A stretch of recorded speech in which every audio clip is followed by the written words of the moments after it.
I just arrived from America. What happened in Karur, Tamil Nadu is unbelievable.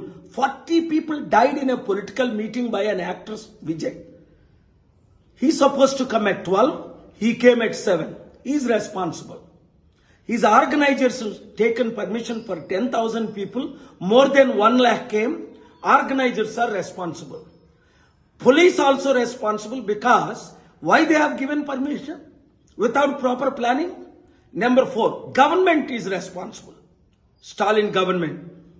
And people are also responsible. Fools. How do you bring children to see an actor?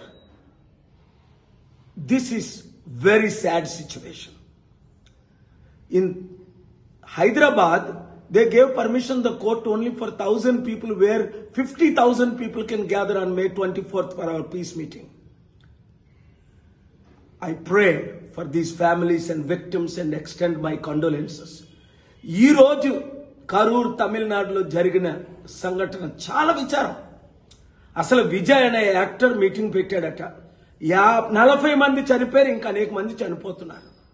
12 గంటలకు రావాల్సింది ఆయన 7 గంటలకు రావడం ఏంటి?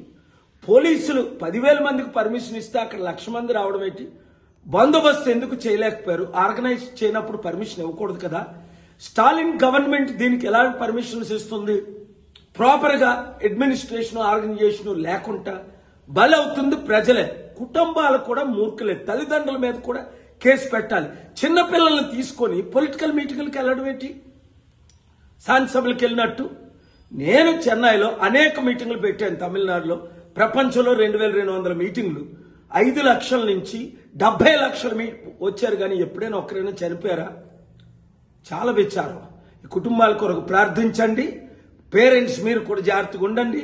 ఇలాంటి మన ఆంధ్రాలో, తెలంగాణలో, దేశమంతా జరుగుతున్న గవర్నమెంట్ పట్టించుకోవటం లేదు. పొలిటిసైజ్ చేస్తున్నారు. వీళ్ళకి కావాల్సిందంతా political benefit.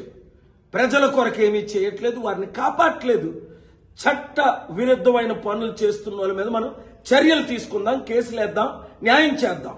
Thank you very much. ఆ కుటుంబాల కొరకు ప్రార్థించండి.